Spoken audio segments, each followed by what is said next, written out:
तो जानिए उसका असली कारण गौतम बुद्ध की कहानी से। नमस्कार दोस्तों, आप सभी का हमारी चैनल ह्यूमैनिटी डिसिप्लिन पर स्वागत है। दोस्तों, क्या आप जैसा बनना चाहते हैं वैसा नहीं बन पा रहे हैं, या जो आप चाहते हैं अगर वो नहीं हो रहा है, तो आज की यह कहानी आपके लिए ही है। दोस्तों, इस कहानी को ध्यान से अंत तक जरूर सुनना।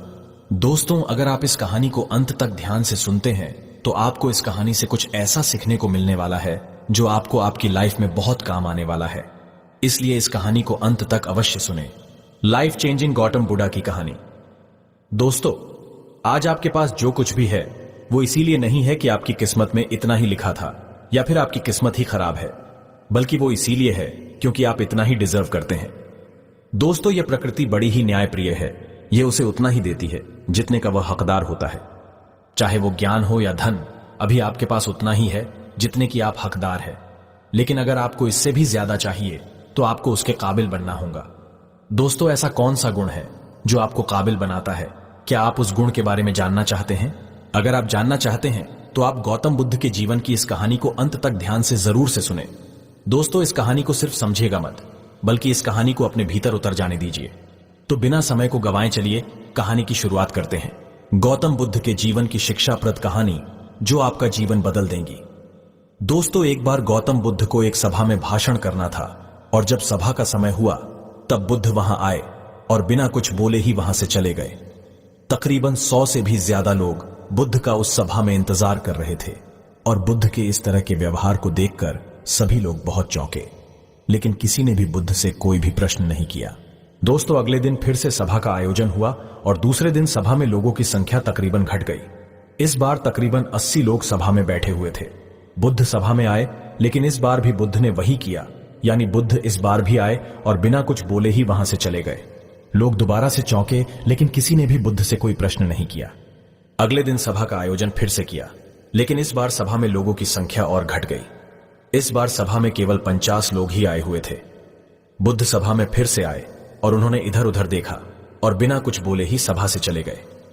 उसके बाद कुछ लोग क्रोधित भी हुए, क्योंकि लोगों ने अपना काम छोड़ छोड़ कर आए हुए थे, लेकिन किसी ने भी बुद्ध से कोई प्रश्न नहीं किया। अगले दिन फिर से सभा का आयोजन हुआ। दोस्तों, आप लोग जो इस कहानी को सुन रहे हैं, आप में से भी कुछ लोग मन ही मन यह कह रहे होंगे कि अरे कितनी बार सभा का आयोजन होगा, और आप लोगों को भी इस कहानी को सुनते वक्त इरिटेशन होना शुरू हुआ होगा। और जिन जिन लोगों को भी अभी इरिटेशन होनी शुरू हो गई है, उन लोगों को तो यह कहानी बड़े ध्यान से पढ़कर समझना चाहिए, क्योंकि यह कहानी आपके लिए ही है। अगले दिन फिर से सभा का आयोजन हुआ, लेकिन इस बार सभा की संख्या और ज्यादा घट गई थी, यानी इस बार सभा में सिर्फ 30 लोग ही थे। फिर उसके बाद बुद्ध सभा में आए, मुस्कुराए और फिर से बुद्ध ने वही किया, यानी बिना कुछ बोले ही वहां से चले गए। इस बार भी लोग बहुत क्रोधित हुए, और इस बार लोगों ने पीछे से कुछ कहा भी और बड़बड़ाए भी, लेकिन बुद्ध ने उनके किसी भी प्रश्न का उत्तर नहीं दिया। दोस्तों, अगले दिन फिर से सभा का आयोजन हुआ, और इस बार लोगों की संख्या बहुत ज्यादा घट गई थी, यानी इस बार सभा में कुल मिलाकर 15 लोग ही आए हुए थे। इस बार भी बुद्ध सभा में आए, लेकिन इस बार बुद्ध अपना आसन ग्रहण कर लेते हैं। फिर बुद्ध बोले, और बुद्ध ने उन 15 लोगों को उपदेश दिया, और वे 15 लोग ही बुद्ध के भिक्षु बन गए, और आगे चलकर उन 15 लोगों ने ही बुद्ध के ज्ञान को अलग अलग दिशाओं में फैला दिया। फिर एक दिन बुद्ध से किसी ने पूछा कि बुद्ध, आप कई दिनों तक बिना बोले ही सभा से क्यों चले जाते थे? फिर बुद्ध कहते हैं कि मैं उन लोगों को खोज रहा था जो लायक थे, यानी कि पहले दिन 100 से भी ज्यादा लोग आए हुए थे, उसमें से ज्यादातर लोग सिर्फ आए हुए थे। उन्हें मेरे उपदेश से कोई भी मतलब नहीं था, वे बस आ गए थे। और उसमें से ज्यादातर लोग सिर्फ देखने और सुनने आए हुए थे कि सभा में क्या होता है। वे मेरे काम के लोग नहीं थे, क्योंकि वे लोग मेरे ज्ञान को औरों तक नहीं पहुंचा सकते थे। मुझे तो उन लोगों की खोज थी जो मेरे ज्ञान को जन जन तक पहुंचा सके। कई दिनों तक सभा से बिना बोले ही मैं इसीलिए चला गया, क्योंकि मैं यह देखना चाहता था कि वे कौन लोग हैं जिनके भीतर वास्तव में प्यास है। जिन लोगों के भीतर में वास्तव में प्यास थी, वे लोग अंत तक जरूर रुके, और जो लोग बस ऐसे ही आ गए थे, वे लोग पहले या दूसरे दिन ही चले गए। जिनके भीतर धैर्य था, उन्हें मुक्ति का मार्ग भी मिला, और जो लोग जल्दबाजी में थे, वे लोग अब घर में बैठे हुए हैं। सवाल यह नहीं है कि मैं तुम्हें क्या दे सकता हूं, बल्कि सवाल यह है कि तुम क्या ले सकते हो। तुम्हारा पात्र कितना बड़ा है और कितने के तुम हकदार हो। जितने के तुम हकदार हो, उससे ज्यादा तुम्हें नहीं मिलेगा।